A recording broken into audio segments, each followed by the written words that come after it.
Jangan lupa like, share, subscribe, dan nyalain lonceng notifikasinya ya. Salam sepak bola, sahabat bola mania. Jumpa lagi dalam Bola Mania Channel bersama Yosef Tortulis. Stadion Maidin di Hanoi memanas. Laga semifinal kedua Piala AFF 2022 antara Indonesia kontra Vietnam besok malam bakal berlangsung sengit dan panas. Bukan hanya karena kedua tim akan bertempur keras merebut tiket final. Lebih dari itu, kedua tim akan mempertaruhkan harga diri bangsa yang terbakar oleh perang urat saraf. Tepatnya perseteruan antara pelatih Indonesia Shin Tae-yong dan pelatih Vietnam Park Hang-seo. Pelatih Shin Tae-yong mengatakan bahwa prestasi Vietnam tanpa kebobolan di babak grup B bukan hal yang istimewa karena lawan-lawan Vietnam di grup B lemah. Indonesia, kata Shin Tae-yong, jauh lebih baik sejak ditanganinya baik secara taktik, fisik maupun mental. Park Hang-seo mengkritik Shin Tae-yong bahwa Indonesia di bawah Shin Tae-yong tak mampu mengalahkan timnya, padahal sudah melatih Indonesia 2 tahun dan memakai pemain naturalisasi. Puncak perseteruan Shin Tae-yong dan Park Hang-seo terjadi usai laga di Stadion Gelora Bung Karno di laga semifinal pertama. Kedua pelatih tidak mau berjabat tangan, padahal keduanya berpapasan usai menyalami wasit. STY menyoroti secara tajam permainan kasar dari Vietnam usai laga semifinal pertama. Menurut Shin Tae-yong, Indonesia hanya tidak beruntung sehingga beberapa peluang Indonesia gagal menjadi gol. Bahkan pemain Vietnam frustrasi dan menghalalkan segala cara dengan bermain kasar terhadap pemain Indonesia. Perang kata-kata antara kedua pelatih Korea Selatan ini berlanjut. Sehari menjelang laga semifinal kedua, setelah mengkritik keras permainan kasar Vietnam, Shin Tae-yong menegaskan bahwa tim Indonesia yang diasuhnya sudah selevel dengan Vietnam dan Thailand. Ini sekaligus mau mengkritik Park Hang-seo yang mengatakan bahwa Vietnam lebih kuat dibandingkan Indonesia asuhan Shin Tae-yong. Alasan Shin Tae-yong mengatakan bahwa sudah selevel dengan Vietnam mengacu pada data dan fakta bahwa Indonesia bukan hanya mampu mengimbangi permainan Thailand dan Vietnam di Piala AFF 2022 ini, tetapi Indonesia bahkan seharusnya bisa menang atas Thailand maupun Vietnam. Lalu hasil akhirnya adalah 1-1 dan 0-0. Park Hang-seo tidak tinggal diam mendengar kata-kata dari Shin Tae-yong. Park Hang-seo kembali berceloteh bahwa Shin Tae-yong harus membuktikan kata-katanya dalam semifinal kedua di Maidin Stadium besok. Dengan lugas ia mengatakan, jika Indonesia asuhan Shin Tae-yong menang besok, berarti kata-kata Shin Tae-yong benar dan saya akan akui secara fair. Tetapi jika Indonesia asuhan Shin Tae-yong kalah dan tersingkir, Shin Tae-yong tidak boleh lagi berbicara bahwa Indonesia selevel dengan Vietnam. Begitu kata-kata Park Hang-seo. Perang urat saraf atau psy war kedua pelatih asal Korea Selatan itu bakal membakar semangat tempur kedua tim di lapangan. Indonesia cuma butuh hasil imbang dengan gol tandang, misalnya 1-1 atau 2-2 untuk lolos ke final. Sedangkan tuan rumah Vietnam butuh kemenangan, walau cukup hanya dengan skor 1-0. Tentu tidak mudah bertanding di hadapan supporter Vietnam yang bakal memenuhi Stadion Maidin. Pelatih Park Hang-seo secara terbuka telah menyampaikan permintaan agar supporter The Golden Star memberikan dukungan penuh saat melawan Indonesia di semifinal kedua. Dari aspek teknis taktis, rahasia kekuatan Vietnam terletak pada 3 aspek, yaitu organisasi permainan yang rapi saat bertahan maupun menyerang, fisik pemain mereka yang kuat, serta mental pemenang yang sudah tertanam kuat oleh pelatih Park Hang-seo, bukan hanya di level Asia Tenggara, tetapi juga di level Asia. Soal kekuatan Vietnam yang diasuhnya selama 5 tahun, Park Hang-seo mengatakan begini, solidaritas, kebanggaan, kecerdasan, dan daya juang. Semua orang dalam tim Vietnam berjuang sebagai sebuah kesatuan. Sebagai pelatih, saya berusaha membangun rasa percaya diri dan kepercayaan sebagai sebuah tim.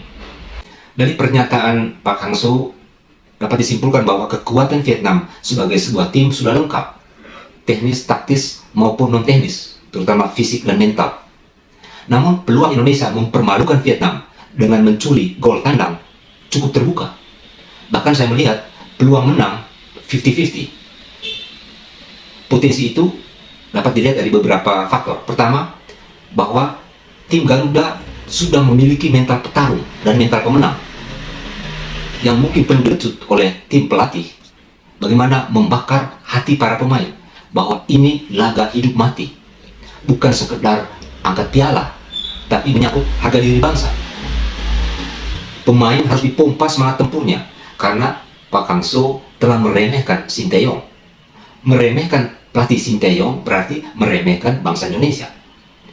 Misalnya, katakan kepada pemain bahwa kalian telah bikin tim Pak Hangso malu di Stadion GBK karena mereka sulit menembus pertahanan Indonesia dalam semifinal pertama. Bahkan untuk masuk kotak 16 saja pemain Vietnam sulit. Lakukan yang sama sekarang di Maidin Stadium. Buktikan bahwa Indonesia memang sudah selevel dengan Vietnam dan Thailand, seperti kata-kata Sinteyong. Di sisi lain, Stadion Maidin bukan angker bagi tim Merah Putih. Di stadion itu, di semifinal Piala AFF 2016, tim Garuda pernah mempermalukan dan membuat Vietnam menangis. Dalam semifinal leg pertama di Stadion Pakansari, Indonesia menang dengan skor 2-1. Dalam leg kedua di Stadion Maidin, tim Garuda menahan imbang Vietnam 2-2, sehingga Indonesia berhak maju ke babak final, walau akhirnya kalah dari Thailand di laga puncak.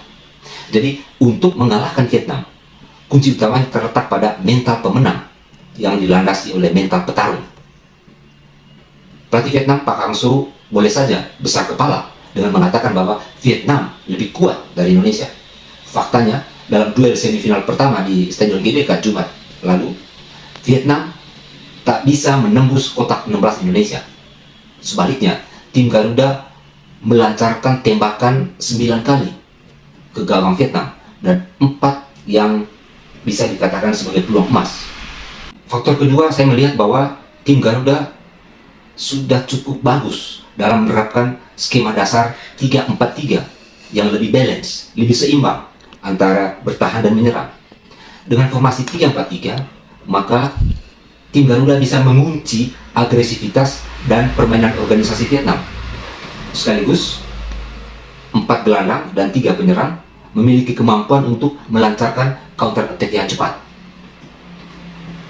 Faktor ketiga, pressing tengah dan counter attack cepat yang berjalan cukup baik saat melawan Thailand di babak grup A maupun saat melawan Vietnam dalam semifinal pertama di Stadion GBK. Memanfaatkan kecepatan dan kelenturan pemain-pemain Indonesia terbukti lebih unggul atau lebih cepat dari pemain-pemain Vietnam. Dalam bertahan, pemain Indonesia harus melakukan pressing tengah, maksudnya pressing di daerah tengah. Ini cara terbaik agar tim nasional Indonesia tidak didikte oleh Vietnam. Seperti saya katakan tadi, kekuatan permainan Vietnam terletak pada taktik ball position, penguasaan bola, dengan taktik serangan box to box, dari belakang ke tengah, tengah ke depan, atau dari kiri ke tengah ke kanan. Mereka berusaha untuk menguasai bola dan mendikte lawan. Untuk menghancurkan organisasi permainan Vietnam seperti itu, maka area pertarungan harus dipersempit, yaitu biarkan bertarung di lini tengah. Caranya, 3 back center Indonesia harus didorong agak naik, sehingga gelandang dan penyerang bertarung di sekitar garis tengah. Jangan sampai tim Indonesia mau didikte dan didorong untuk bertahan di sekitar garis 16. Ini sangat berbahaya bagi gawang Nadeo.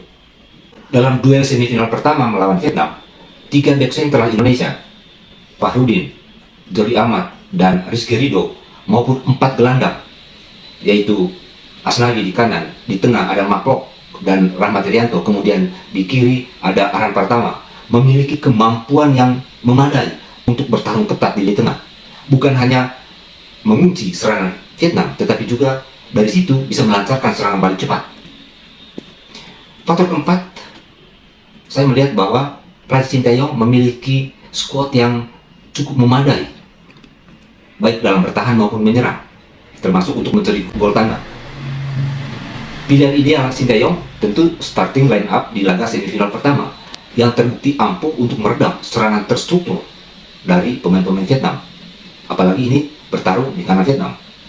Namun, apakah kebugaran trio Jakob Sayuri, Dende dan Marcelino sudah pulih 100%? Mengingat ketiga pemain ini bekerja sangat keras di semifinal pertama.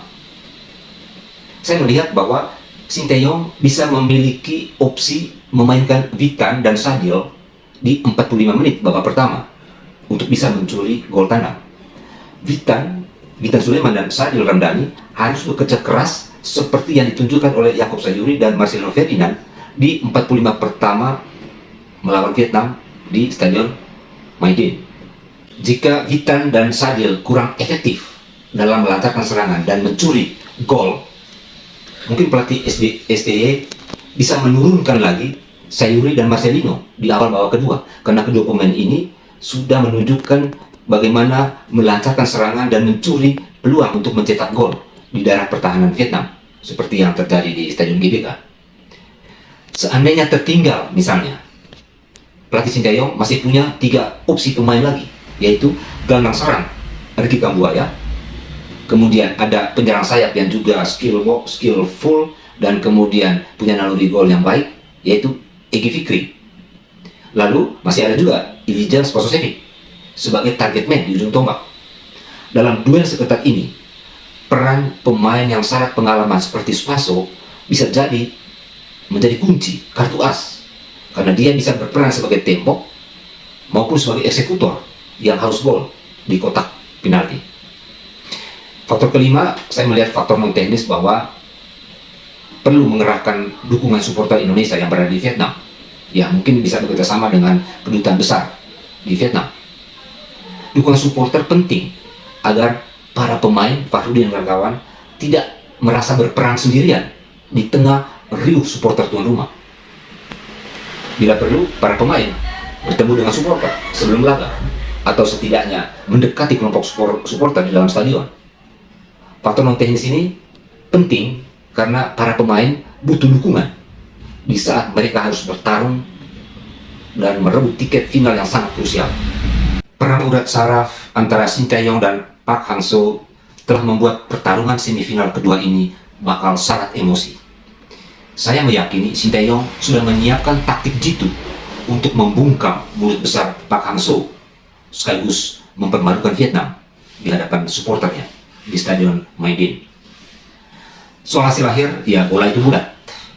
Faktor keberuntungan boleh jadi akan ikut menentukan hasil akhir.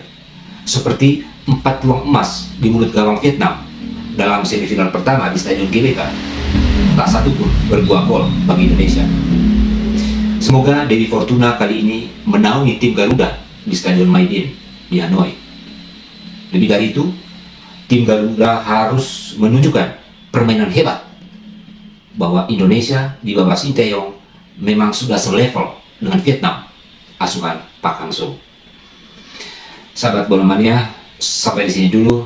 Sampai jumpa di episode selanjutnya. Salam sepak bola.